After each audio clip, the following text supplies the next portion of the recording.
The silver tray trembled in my hands as I approached table 12. My swollen belly pressed against my uniform, a constant reminder of the life growing inside me. I kept my eyes down, just as I'd been trained. But then I caught his scent, sandalwood and something darker, something that made my heart stop. 5 years. 5 years of running, of hiding, of rebuilding my shattered life. And now he was here, just inches away. When I finally looked up, Luca Moretti's dark eyes locked onto mine, then dropped to my pregnant stomach. His champagne glass shattered against the marble floor. Because the woman he thought had betrayed him, the wife who vanished without a trace, was standing before him carrying another man's child. Or so he believed. What he didn't know was that everything, the theft, the betrayal, even my disappearance, had been a lie. And the man I'd been running from was about to discover the truth that would shake his empire to its core. From which city are you watching this story unfold today? If you believe in second chances and untold truths, subscribe to Ashen Tales, where every story reveals what was hidden in the shadows. My feet ached after 9 hours of standing. The small of my back throbbed with a dull pain that had become my constant companion since entering my 6th month of pregnancy. But I couldn't afford to lose this job. Not now. Not when I had another life depending on me. Table 12, whispered Antonio, the head waiter at Serafina, the most exclusive Italian restaurant in the city. His eyes swept over my uniform, lingering too long on my rounded belly. 2 lobster risottos. Try not to draw attention to yourself tonight, Caterina. Mr. Moretti doesn't appreciate distractions. I nodded silently, keeping my eyes down as I'd learned to do since taking this job 4 weeks ago. Mr. Giovanni, the owner, had only hired me as a favor to my cousin who'd worked in his kitchens for years. He'd made it clear that a visibly pregnant waitress wasn't the image Serafina wanted to project, but had reluctantly placed me in the private dining section, away from regular customers. The private section was reserved for special guests, people with money and power who valued discretion. People like the ones occupying table 12 tonight, hidden behind heavy velvet curtains in the corner booth. All I knew was that the reservation had been made under the name Moretti, and the staff had been instructed to provide impeccable service without making eye contact. I balanced the tray carefully as I navigated between tables, the soles of my worn shoes sliding slightly on polished marble. The scent of fresh pasta and white truffle filled my nostrils, making my stomach growl. I hadn't eaten since the small salad I'd managed during my 15-minute break 6 hours ago. Don't look up. Don't speak unless spoken to, I whispered to myself as I approached the curtain. Another waiter emerged, holding the fabric aside for me to enter. Thank you, I murmured, focusing on keeping the tray steady. The private booth was dimly lit, bathed in amber glow from a single chandelier. I could make out silhouettes of 2 people seated across from each other, a man and a woman. The woman's laughter, high-pitched and artificial, stopped abruptly as I entered. Your lobster risotto, I announced softly, eyes trained on the tray as I carefully set it on the serving stand. That's when I caught his scent. Sandalwood and something darker, something familiar that sent electricity down my spine. My hands froze midair as memories crashed over me like a wave. That cologne. I would know it anywhere. 5 years of running. 5 years of hiding. 5 years of rebuilding my life piece by broken piece. And now here he was just inches away. My heart hammered against my ribs as I fought the urge to look up, to confirm what I already knew in my bones. Is there a problem? The woman's voice cut through my panic, sharp as a blade. I forced my hands to move, to transfer the plates from tray to table. No, ma'am. I apologize. The wine. A low voice, smooth and controlled, but I could hear tension beneath it. His voice. Luca's voice. We ordered the 82 Barolo. I made the mistake then. The one error I couldn't afford. I looked up. Dark eyes, almost black in the dim light, bored into mine. His face was exactly as I remembered, perhaps with a few more lines at the corners of his eyes, but still devastatingly handsome. The sharp jawline. The full lips now pressed into a hard line. The slicked-back midnight hair with just a touch of silver at the temples. Luca Moretti.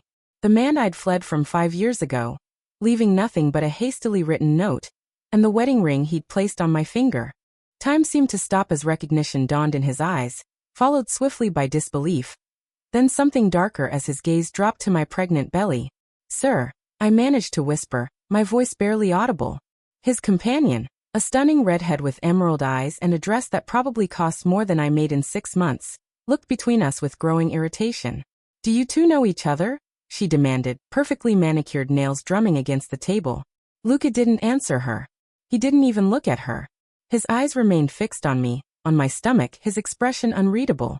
Then, with deliberate slowness, he reached for his champagne glass, lifted it halfway to his lips, and let it slip from his fingers. The crystal shattered against the marble floor. The sound like a gunshot in the quiet space. No, he said finally, his voice like ice. The waitress made a mistake. Bring the wine, then leave us. I nodded, unable to speak, and backed away, nearly colliding with the curtain in my haste to escape. Once outside, I pressed my back against the wall, struggling to breathe as black spots danced at the edges of my vision. Katerina. Antonio appeared at my side, concern etched across his features. What's wrong? You look like you've seen a ghost. A ghost? If only it were that simple.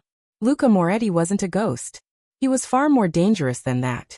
He was the head of one of the city's most powerful crime families.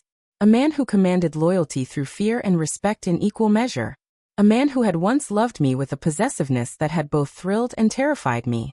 A man who never forgot a betrayal. And I had betrayed him in the worst possible way.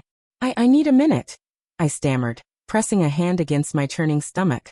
Antonio's eyes narrowed. You know who that is in there, don't you? When I didn't answer, he gripped my arm.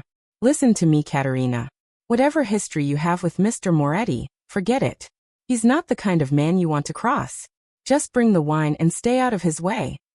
I nodded mechanically, but as I moved toward the wine cellar, I knew it was already too late. The moment our eyes had met, my carefully constructed new life had begun to unravel. Luca had found me, and judging by the cold fury in his eyes when he'd looked at my pregnant belly, he had already jumped to conclusions. The wrong conclusions. With trembling hands, I retrieved the bottle of Barolo from the temperature-controlled case. One bottle, $300. More than my weekly rent. As I carried it back to table 12, I tried to steady my breathing, to formulate a plan. I could leave right now. Walk out the back door. Disappear again. But where would I go? I had barely enough money to make it through the month, let alone start over somewhere new. And with the baby coming, when I returned to the booth, Luca was alone. The redhead was nowhere to be seen. Sir, your wine, I said, keeping my voice as steady as possible as I presented the bottle for his inspection. Would you like me to pour? He studied the label, then nodded once. I uncorked the bottle, fighting to keep my hands from shaking as I poured a small amount into his glass. He didn't taste it, just motioned for me to fill the glass. Where is your companion? I asked immediately, regretting the question. His eyes flicked up to mine, dark and dangerous. She had a sudden headache. He leaned back in his chair, studying me with unsettling intensity. Sit down, Katerina. It wasn't a request. It was an order, delivered in the same quiet, authoritative tone that had always made his men jump to attention. I hesitated, glancing toward the curtain. No one will disturb us, he said, reading my thoughts as he had always been able to do. Antonio knows better than to interrupt me when I've requested privacy. Of course. Antonio would never risk offending one of the restaurant's most important patrons. I was on my own. Slowly, I lowered myself into the seat across from him, acutely aware of how ridiculous I must look in my black and white uniform, my swollen belly pressing against the edge of the table. Luca watched me with that same intensity, his fingers idly turning the stem of his wine glass. 5 years, he said finally, his voice deceptively soft. 5 years without a word. And now I find you here, serving me dinner, carrying another man's child. I flinched at the barely contained rage beneath his calm exterior. Luca. Who is he? He cut me off, leaning forward slightly. The father. Is it that architect you were so fond of? Roberto. No, it's not. Perhaps one of the many men I'm sure you've been with since you walked out on our marriage. His smile didn't reach his eyes. Did you think I wouldn't find you eventually, cara mia? Did you think I had forgotten you? A chill ran down my spine. The endearment sounded like a threat on his lips. I didn't think you'd want to find me after what happened, I said quietly, placing my hands protectively over my stomach. His eyes followed the movement. And yet here you are, living in my city, working in a restaurant I frequent. He took a sip of wine, studying me over the rim of his glass. Quite a coincidence, wouldn't you say? It's not what you think. I didn't know. What I think, he interrupted. Is that my wife? Yes, Katerina, you are still legally my wife, abandoned our marriage, stole from me, and is now carrying another man's child while living in poverty.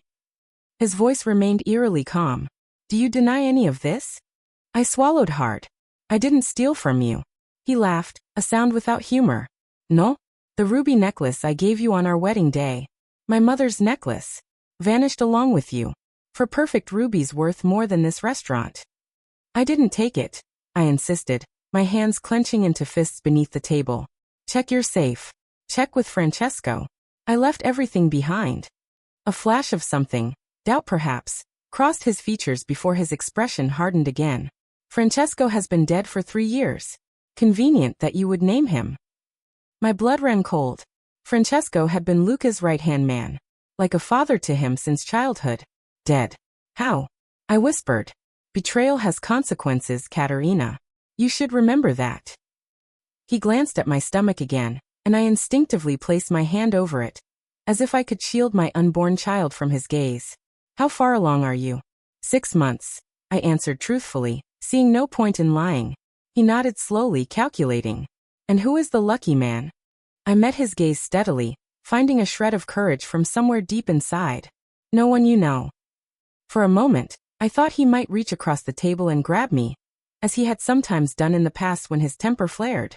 Instead, he pulled out his phone, typed something quickly, and slid it back into his pocket. You look tired, Caterina, he observed, his tone suddenly conversational. How long have you been working here? The abrupt change unsettled me more than his anger. For weeks. And before that? A cafe downtown. Before that, a hotel in Westbrook. He nodded as if filing away this information. Always running. Always looking over your shoulder. He leaned back, studying me with those penetrating eyes. It must be exhausting, especially in your condition.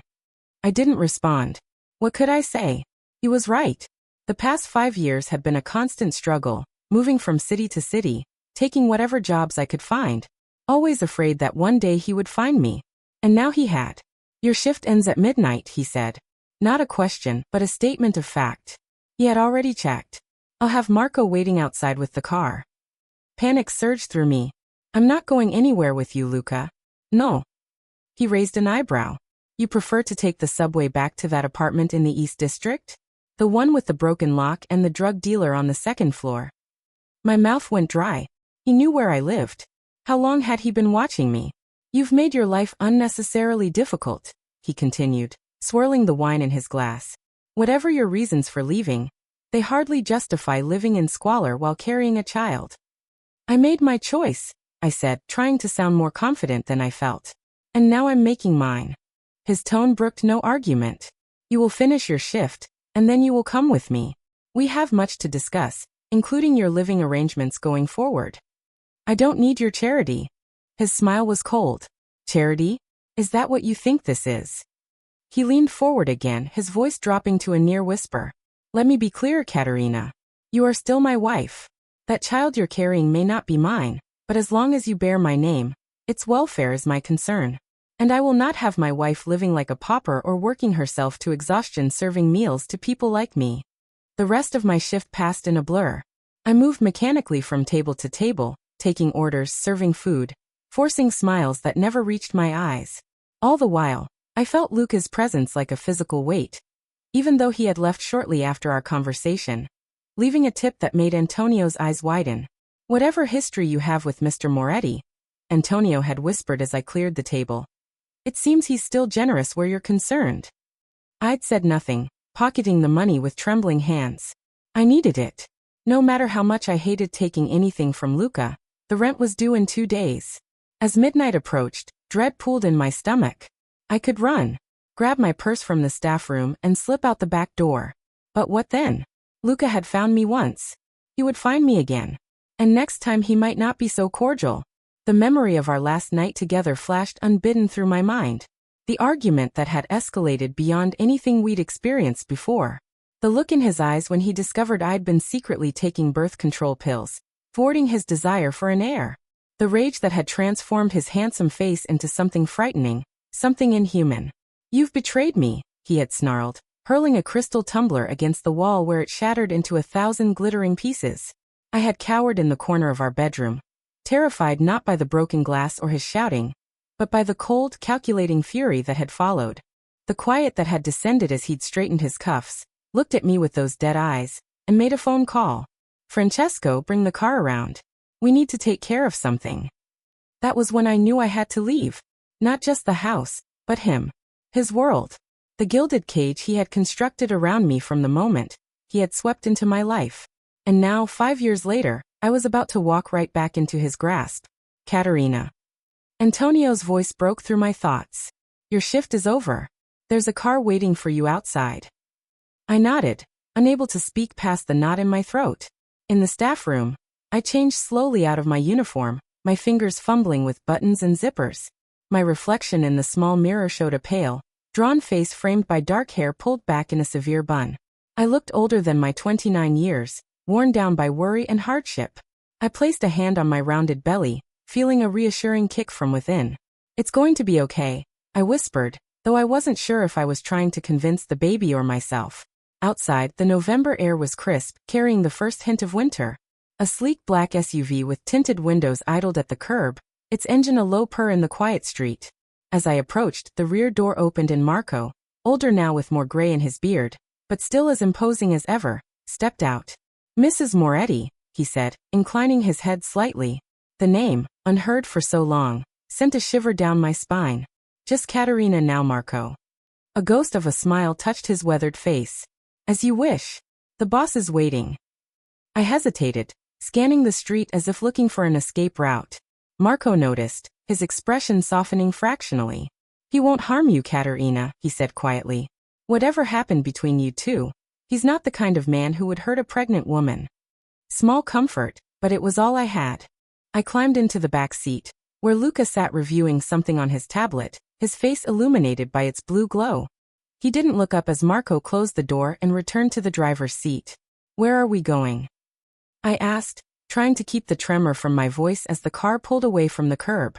Luca finally looked at me, his dark eyes unreadable in the dim light. "Home." The word hung between us, heavy with implications. I tensed. "I'm not going back to the estate." "No," he agreed, surprising me. "That house has too many complicated memories for both of us." He returned his attention to his tablet. "I've arranged for you to stay at the penthouse downtown. It's closer to the hospital should you need medical attention." The casual way he took control of my life, making decisions without consulting me, reignited some of the old resentment. "I have my own place." "That rat-infested fire trap?" His tone was dismissive. "It's not suitable for you, let alone an infant." "It's all I can afford," I said stiffly. "Some of us have to work for a living." A dangerous smile curved his lips. "Are you implying I don't work, Cara? Perhaps you've forgotten the hours I keep, the responsibilities I bear." I hadn't forgotten. How could I? The late-night phone calls. The unexpected visitors. The meetings that couldn't be discussed afterward. The blood I'd once found spattered across his shirt collar when he came home at dawn. No, I hadn't forgotten what kind of work Luca Moretti did. "You know what I mean," I said. "Normal jobs. Honest jobs." His smile vanished. "And serving overpriced meals to rich criminals is your idea of honest work? Don't be naive, Caterina. You were always better than that." "Better, or just more useful to you?" The words escaped before I could stop them. For a moment, something like hurt flashed across his face, quickly masked by cool indifference. "You were never just useful to me. If you believe that, then you understood nothing about our marriage." I turned away, watching the city lights blur past the window, unwilling to continue a conversation that would only lead us in circles. The car slowed, then turned into the underground parking of one of the city's most exclusive residential towers. I recognized it immediately, the Pinnacle, where penthouses sold for millions and security was tight enough to keep even the most determined intruders at bay. Perfect for someone like Luca, who valued privacy above all else. Marco pulled into a reserved space near a private elevator, then came around to open my door. As I stepped out, Luca placed his hand at the small of my back, a gesture so familiar it sent a jolt through my body. I stiffened but didn't pull away, too aware of the armed men standing discreetly by the elevator doors. The penthouse occupied the entire top floor, with floor-to-ceiling windows offering a panoramic view of the city skyline. It was decorated in Luca's preferred style, minimalist, masculine, with subtle touches of luxury in the form of original artwork and custom furniture. Nothing like the ornate old-world opulence of the estate where we had lived as husband and wife. "You've been here before," he observed, watching my reaction as I took in the space. I nodded. "Once. For that charity gala, 2 months before I left." "You wore sapphire," he said softly. "A dress that matched your eyes. Every man in the room wanted you. And you made sure they all knew I belonged to you," I replied, remembering how his hand had never left my waist, how his eyes had tracked every man who approached me. A faint smile touched his lips. "I did, didn't I?" He removed his suit jacket, draping it over the back of a chair. "Are you hungry? There's food in the kitchen." The abrupt change of subject was disorienting, but my stomach rumbled in response. I realized I hadn't eaten since that meager salad hours ago. "A little." He nodded toward the kitchen. "Help yourself. I need to make a few calls." I watched him walk away, phone already in hand, before making my way to the kitchen. It was state-of-the-art, all gleaming stainless steel and black marble, completely spotless, clearly unused. The refrigerator, however, was fully stocked, as if someone had anticipated my arrival. Of course they had. Luca left nothing to chance. I made myself a simple sandwich, trying not to think about how this domestic scene resembled our early days together. Before I had fully understood what being Luca Moretti's wife truly meant. Before the possessiveness had become suffocating. The jealousy frightening. The control absolute. I was halfway through my meal when he returned. His tie loosened, a glass of amber liquid in his hand. "You should sit," he said, gesturing to the living room. "We need to talk." I followed him reluctantly, taking a seat on the edge of the sofa while he settled into an armchair across from me. For a long moment he just studied me, his gaze lingering on my rounded belly. "Who is the father?" he asked finally, his voice deceptively calm. I met his eyes steadily. "Does it matter?" "It matters to me." "Why? So you can have him eliminated? Add him to your list of problems solved permanently?" The bitterness in my voice surprised even me. Luca's expression didn't change, but I saw his fingers tighten around his glass. "You always did have a melodramatic view of my work. Is it melodrama when it's true? When I've seen the consequences firsthand?" He took a slow sip of his drink. "What you saw was necessary. What you never understood was why." "Enlighten me then." I challenged, old anger bubbling up. "Explain to me why your business requires intimidation, violence, and occasionally murder." "The world operates on power, Katerina. Always has, always will. Some derive it from politics, some from wealth, some from fear. I use all three as necessary." He leaned forward, his eyes intense. "But everything I did, every decision I made, was to protect what was mine, including you." "I wasn't yours to protect," I said quietly. "I wasn't a possession to be guarded and displayed." "No." His smile was bitter. "Then what were you, Katerina? My wife? My partner? You certainly weren't honest with me about what you wanted." The accusation stung because it contained a grain of truth. I hadn't been entirely honest. About the birth control. About my growing discomfort with his world. About my plans to leave. "I tried to talk to you," I said. "You wouldn't listen." "I listened. I just didn't hear what you wanted me to hear." He set his glass down with deliberate care. "You wanted children. You told me so when we were dating. Then suddenly, after the wedding, you changed your mind. What was I supposed to think? That I had the right to choose when and if I became a mother?" I replied, my hand instinctively moving to my belly. "That my body wasn't just another piece of property for you to control." He flinched, almost imperceptibly. "Is that what you thought? That I viewed you as property? How else was I supposed to interpret the guards who followed me everywhere? The restrictions on who I could see, where I could go? The way you reacted whenever another man so much as looked at me?" "I was protecting you," he insisted. "My position makes me a target, and by extension, it made you one too. Your possessiveness went far beyond protection, Luca. And you know it." He was silent for a moment, his eyes never leaving mine. Then, with a slight incline of his head, he conceded the point. "Perhaps." But his question remained unanswered. "Who is the father of your child?" I sighed, suddenly exhausted. "His name was Gabriel. He was a teacher at the school where I worked in Westbrook." "Was." I looked away. "He died. Car accident 4 months ago." Luca absorbed this information with an unreadable expression. "I'm sorry for your loss." The words sounded sincere, but I knew better than to trust the apparent sympathy. Luca Moretti never revealed his true thoughts unless it served his purpose. What happened to Francesco? I asked, changing the subject. You said he died. How? A shadow crossed Luca's face. Police raid gone wrong. Or so it seemed at the time. At the time? He met my gaze, his eyes hardening. Later, we discovered it wasn't as random as it appeared. Someone had tipped off the authorities about one of our storage facilities. Francesco was caught in the crossfire. A chill ran through me. And you think I had something to do with it? The timing was suspicious. You disappear, and 3 weeks later, Francesco is dead in a raid that shouldn't have happened. He lifted his glass again, swirling the liquid thoughtfully. But I've since learned who was really responsible. It wasn't you. Relief washed over me, followed immediately by indignation. You suspected me of betraying you like that? Of causing Francesco's death? You had already betrayed me in other ways, he pointed out coldly. And the necklace was missing. What was I supposed to think? That maybe I wasn't the conniving, duplicitous traitor you apparently believed me to be. I snapped, suddenly furious. That maybe there was another explanation for both my leaving and the missing necklace. Such as the fact that I left it in the safe in our bedroom, where it had always been kept. If it was gone, someone else took it after I left. Luca's expression changed subtly. A flicker of something, doubt perhaps or realization, crossing his features before his face settled back into its usual mask of control. The bedroom safe, he repeated, as if testing the words. Not the main vault downstairs. Of course not. I never had access to the main vault. You know that. He was silent for a long moment, his fingers tapping a slow rhythm against the arm of his chair. The bedroom safe was emptied the day after you left. By Francesco on my orders.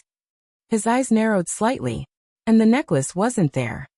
I pressed my advantage, a knot forming in my stomach. Francesco reported that everything of value had been cleared out as instructed.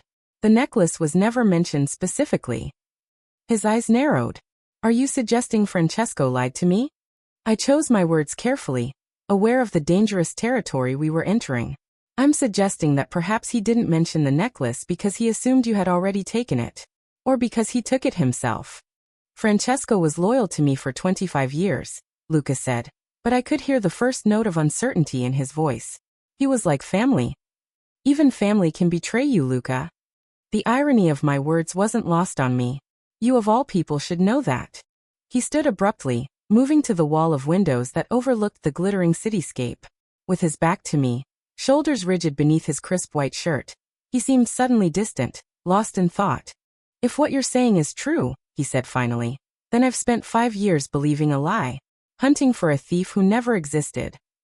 The implication sent a chill down my spine. Hunting? Is that what you've been doing? Searching for me all this time? He turned to face me, his expression unreadable in the half-light. Did you think I would simply let you go? That I would accept your disappearance without question? A bitter smile twisted his lips. You were my wife, Katerina. The one person I trusted completely. And yet you believed I could steal from you. That I could betray you so callously. You did betray me, he countered, his voice hardening. Maybe not by taking the necklace, but by lying to me about wanting a family. By leaving without a word of explanation beyond a hastily written note. I felt a surge of old anger, of frustration at his inability or unwillingness to understand my perspective. I left you a 4-page letter explaining exactly why I was leaving. If all you found was a hastily written note, then someone intercepted my letter. Luca went very still, his eyes fixed on mine with an intensity that made my heart race. What did this letter say? Everything. I said quietly. Why I couldn't stay. Why I had to leave the way I did, without saying goodbye in person. How terrified I was of what you had become. What I had become. What you had become, he repeated, his voice dangerously soft. And what was that exactly? I met his gaze unflinchingly. A man who valued control over love. Who confused possession with devotion. Who wouldn't hesitate to destroy anyone who stood between him and what he wanted. I swallowed hard, forcing myself to continue. The night of our fight, when you called Francesco to take care of something, I thought that something was me, or at least my disobedience. Shock flashed across his face, quickly replaced by a cold fury that made me shrink back against the sofa cushions. You thought I was going to have you killed for taking birth control pills? He let out a harsh laugh, devoid of humor. My God, Katerina. What kind of monster did you think I was? The kind who once had a man beaten half to death for merely flirting with me at a charity event. I shot back. The kind who threatened to erase my brother when he suggested I wasn't happy in our marriage. Luca shook his head slowly, his eyes never leaving mine. I never threatened your brother. And that man at the charity event wasn't just flirting. He was an associate from the Battaglia family, using you to get to me. His beating was a message, not a jealous reaction. That's not how it seemed at the time, I said, though a seed of doubt had been planted. And the phone call to Francesco was about a shipment coming in that night that needed additional security. Not about you. He moved closer, stopping just in front of me, his presence overwhelming. Katerina, I have done many things I'm not proud of. I have hurt people, threatened people, even ordered deaths when necessary. But I would never, never harm you. The fact that you believed otherwise. He trailed off, pain evident in his voice despite his attempt to mask it. I looked up at him, suddenly uncertain. Had I misjudged him so completely? Had fear and misunderstanding driven me to flee from a danger that never existed? The letter, I said, refocusing on the concrete issue at hand. If you never received it, then someone intercepted it. Someone who wanted you to believe I had betrayed you more completely than I actually had. Luca's expression darkened as he considered this possibility. Someone with access to the house that night. Someone who knew about the necklace in the bedroom safe. Someone like Francesco, I suggested cautiously. He didn't dismiss the idea outright, which told me he was taking it seriously. Instead, he moved back to his chair, picked up his abandoned drink, and drained it in one swallow. If Francesco betrayed me, stole the necklace, intercepted your letter, lied about emptying the safe, then why? What was his motive? I don't know, I admitted. But if he died 3 weeks after I left in what you now believe was a deliberately planned raid rather than an accident, then perhaps the two events are connected. Luca's eyes narrowed thoughtfully. Perhaps indeed. He set down his empty glass and leaned forward, elbows on his knees. Tell me more about this teacher. The father of your child. The abrupt change of subject caught me off guard. Gabriel? What about him? How did you meet? How long were you together? Was it serious? I bristled at the interrogation. Why does it matter now? He's gone. Humor me, Luca said, his tone making it clear it wasn't a request. I sighed, too tired to argue further. We met at the school in Westbrook where I was working as an assistant. He was kind to me when I first arrived. Helped me find an apartment. Introduced me to people. The memories brought a lump to my throat. We dated for about a year before I got pregnant. It wasn't planned, but we were happy about it. He proposed. I accepted. Then the accident happened. And his family? Are they involved in your life? The baby's life? I shook my head. He was estranged from them. Some kind of family dispute years ago. A bitter laugh escaped me. Ironic, isn't it? I ran from one man with family issues right into the arms of another. Luca didn't share my dark amusement. His expression had grown increasingly troubled as I spoke. What was his full name? This Gabriel. Gabriel Torres, I said, then frowned at Luca's reaction, a slight tensing of his jaw, a narrowing of his eyes. Why? Did you know him? Not personally, no. He stood again, restless energy radiating from him. But the name is familiar. A creeping unease settled in my stomach. Familiar how? That's what I intend to find out. He pulled out his phone, typed a brief message, then returned it to his pocket. In the meantime, it's late and you need rest. There's a guest room prepared for you down the hall.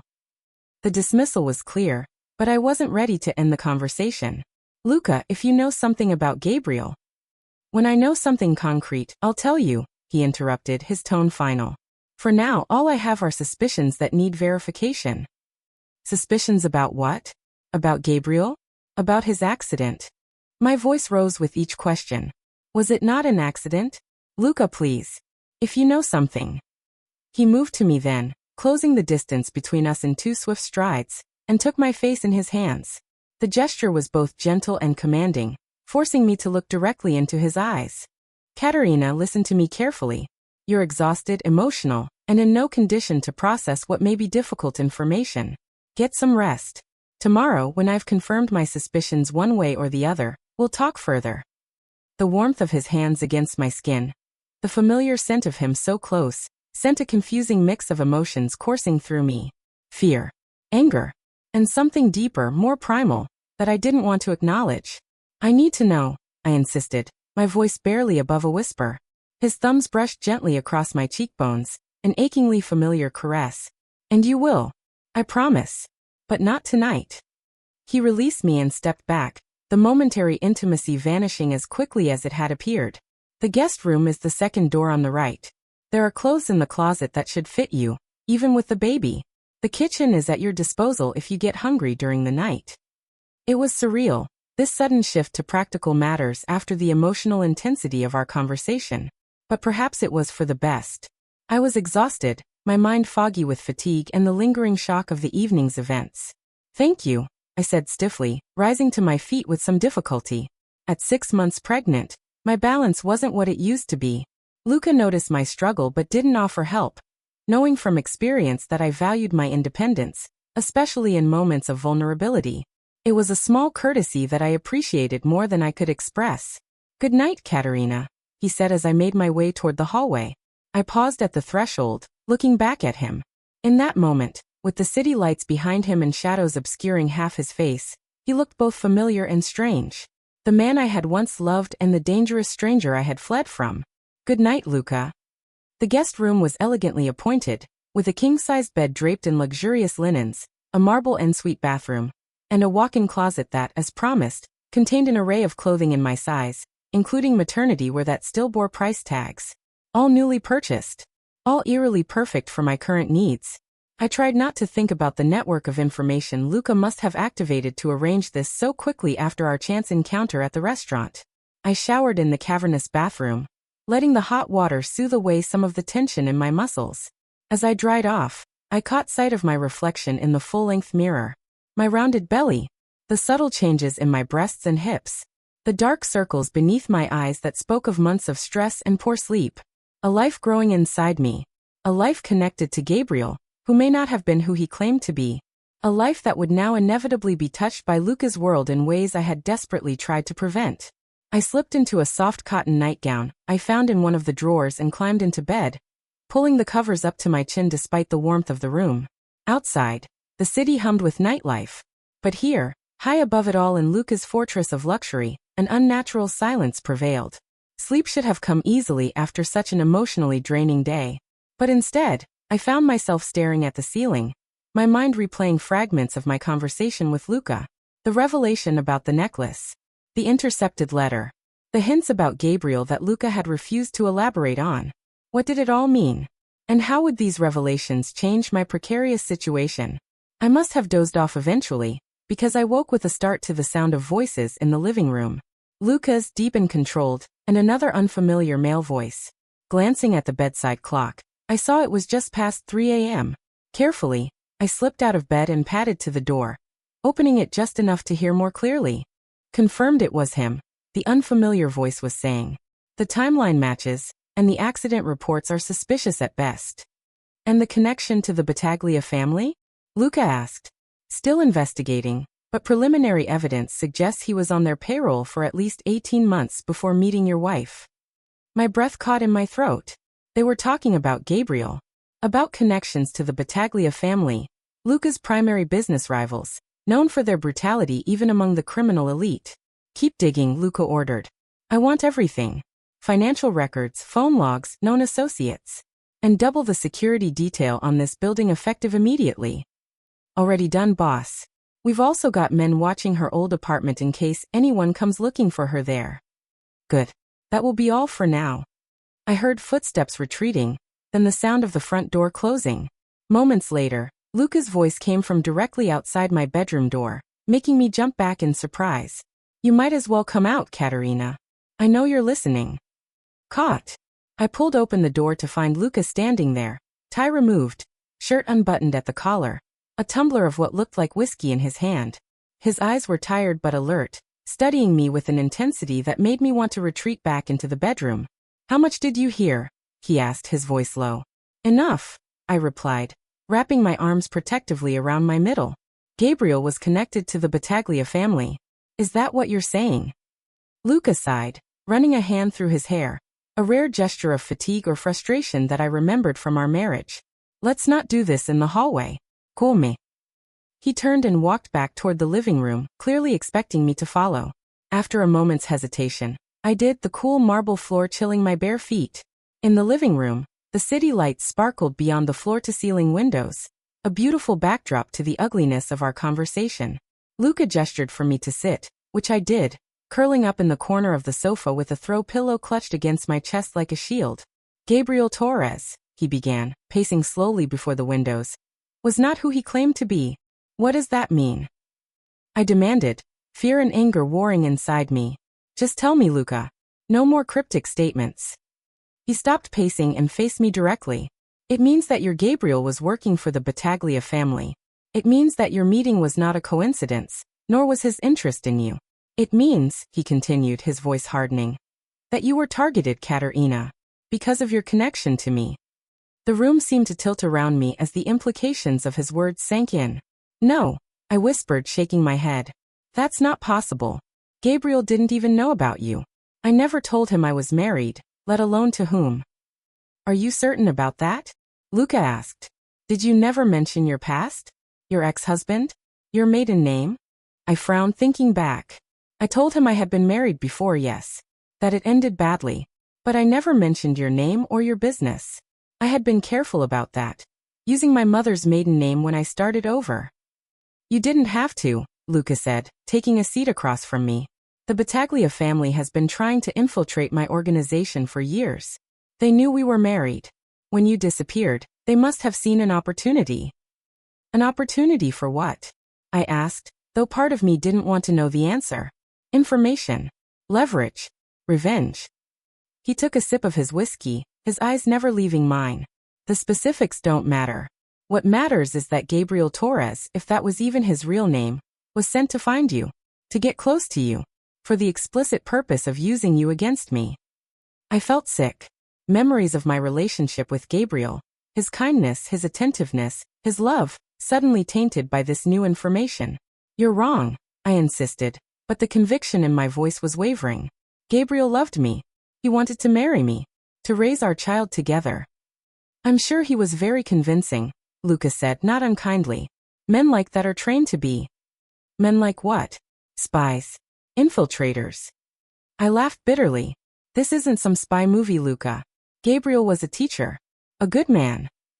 A good man who conveniently appeared in your life shortly after you relocated to Westbrook. Luca's tone was matter-of-fact, laying out the evidence piece by damning piece. Who helped you find housing, introduced you to a social circle, made himself indispensable. A good man who proposed only after you became pregnant, ensuring a permanent connection. Stop it, I whispered, tears welling in my eyes. Just stop. But Luca pressed on, relentless in his dissection of my relationship with Gabriel. Did he ever introduce you to his family? His close friends from before you met? Did he ever share photographs from his childhood, his university days? Did he have a past that you could verify independently? Each question was like a knife, cutting away at the fabric of what I had believed was genuine love. Gabriel had been estranged from his family, he'd said, had few close friends due to his demanding schedule, had lost most of his personal belongings, including photographs, in a fire at his previous apartment. Convenient explanations. Too convenient, now that I thought about them with Luca's suspicions in mind. His accident, I said suddenly, looking up at Luca with growing horror. You said the reports were suspicious. What did that mean? Was he? I couldn't bring myself to finish the question. Luca set down his glass, his expression grave. The evidence suggests it wasn't an accident at all. The brake lines in his car had been cut. Professionally done. Difficult to detect unless you know what to look for. He was murdered, I whispered, the reality of it settling over me like a shroud. But why?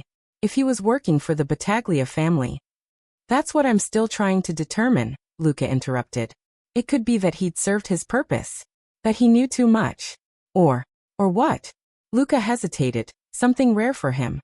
Or that he had developed genuine feelings for you. That he was no longer a reliable asset for his employers. A sob escaped me before I could stop it. The implications too painful to process. Had Gabriel truly cared for me, only to be killed for that very reason? Or had our entire relationship been a lie? A sophisticated operation that had ended when it was no longer useful? And what of our baby? Had that been part of the plan too? A way to bind me to him permanently, to create leverage that could be used against Luca? I don't know what to believe anymore, I said, wiping away tears with the back of my hand. Everything I thought I knew. I understand the feeling, Luca said quietly. When you left, when I thought you had stolen from me and possibly betrayed me to my enemies, it shook everything I believed about us. I looked at him then, really looked at him, for the first time since our reunion. Beyond the power, the control, the dangerous edge that had always defined him, I saw something I had rarely glimpsed during our marriage. Vulnerability. We've both been manipulated, I realized aloud. You by Francesco. Me by Gabriel. Used as pawns in someone else's game. Luca nodded slowly, his expression hardening. The question now is whose game? The Battaglia family is the obvious answer. But something doesn't fit. The timing. The coordination required between Francesco's betrayal and their placement of Gabriel in your path. You think there's someone else involved? A third party? Possibly. Someone with connections to both organizations. Someone who stood to benefit from turning us against each other. He rose abruptly, moving to the bar cart to refill his glass. Someone who may still be a threat, especially now that we've reconnected. Fear, cold and sharp, sliced through me. A threat to whom? Luca turned to face me, his expression deadly serious. To all of us. You, me, and your child. My hands instinctively moved to cradle my belly, protective of the innocent life within. Whatever games had been played, whatever lies had been told, my baby was blameless. What do we do?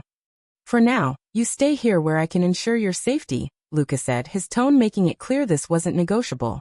I have men investigating both Francesco's death and Gabriel's accident, looking for connections. Once we know who we're dealing with, we can determine our next move. I wanted to argue, to assert my independence. But the truth was, I had nowhere else to go that would be safe. Not if what Luca was saying proved true. Fine, I conceded. I'll stay. But I have conditions. Luca raised an eyebrow, the ghost of a smile touching his lips. Of course you do. I want to keep working.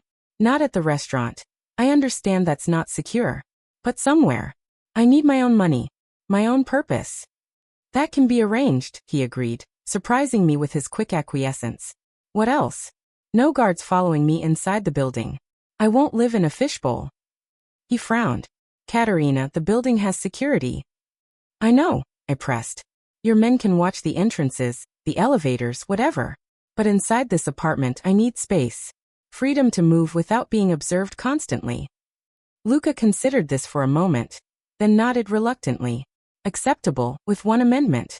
When you leave the building, you'll have a security detail. Non-negotiable. It was a reasonable compromise given the circumstances. Agreed. A heavy silence fell between us. The weight of everything unsaid, everything unresolved, pressing down on both of us.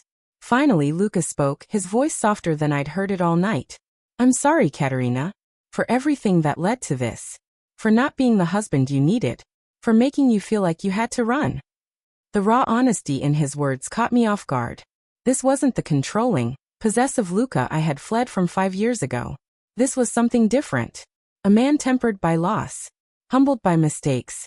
I'm sorry too, I said quietly. For not trying harder to make you understand. For leaving the way I did. For all the years lost. Luca moved to sit beside me on the sofa, close but not touching. Can we start over? He asked. Not pick up where we left off. Too much has happened for that. But start fresh. Build something new. I wanted to believe it was possible. That we could find our way back to each other after everything that had happened. But trust, once broken, was so hard to rebuild. One day at a time. I said finally, neither accepting nor rejecting his proposition. First, we deal with the immediate threats. Make sure the baby and I are safe. After that, we'll see.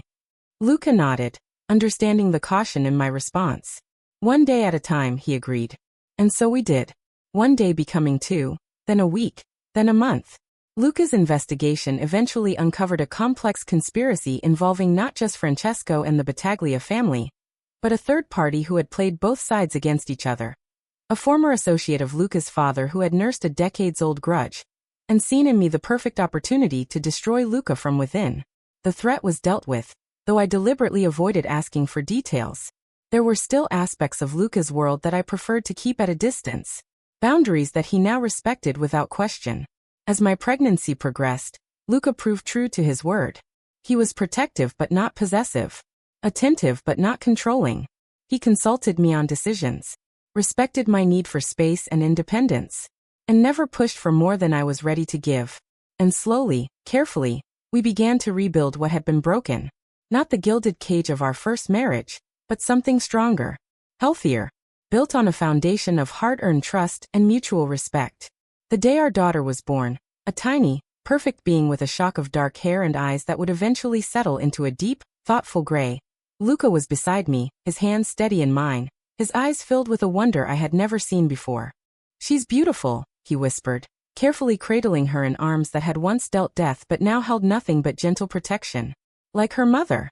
And as I watched them together, this powerful, dangerous man and this innocent new life, I knew with absolute certainty that we had made the right choice. Not to erase the past or pretend it hadn't happened, but to learn from it, to grow from it, to build something new from the broken pieces of what had come before. "What shall we call her?" Luca asked, looking up at me with an expression of such open vulnerability that it brought tears to my eyes. I had thought long and hard about this, wanting a name that acknowledged both her origins and her future. "Isabella," I said finally. "It means devoted to God." Luca smiled. A genuine smile that reached his eyes and softened the hard lines of his face. "Isabella Moretti," he said, testing the name. "It's perfect." And it was perfect. As perfect as anything can be in our imperfect world. Not a fairy tale ending where all wounds are magically healed and all sins forgotten, but something real and honest and hard won.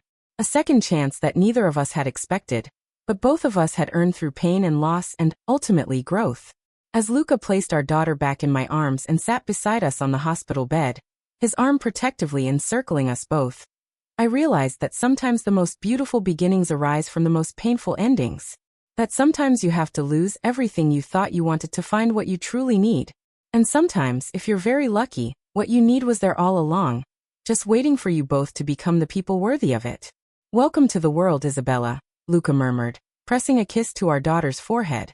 "Your family is a little complicated, a little broken, but I promise you this. You will always be loved, always be protected, always be cherished." As I leaned against his shoulder, exhausted but content, I added my own silent promise. That our daughter would grow up in a home filled with love but not possession, protection but not control, strength but also gentleness. That she would inherit the best of both of us and none of the mistakes that had almost destroyed us. And that promise, unlike so many others that had been broken along the way, was one I knew we would both keep. If you've ever believed in second chances, in redemption through truth, drop a comment below and subscribe to Ashen Tales. Because some love stories aren't about perfect beginnings. They're about surviving the darkness together.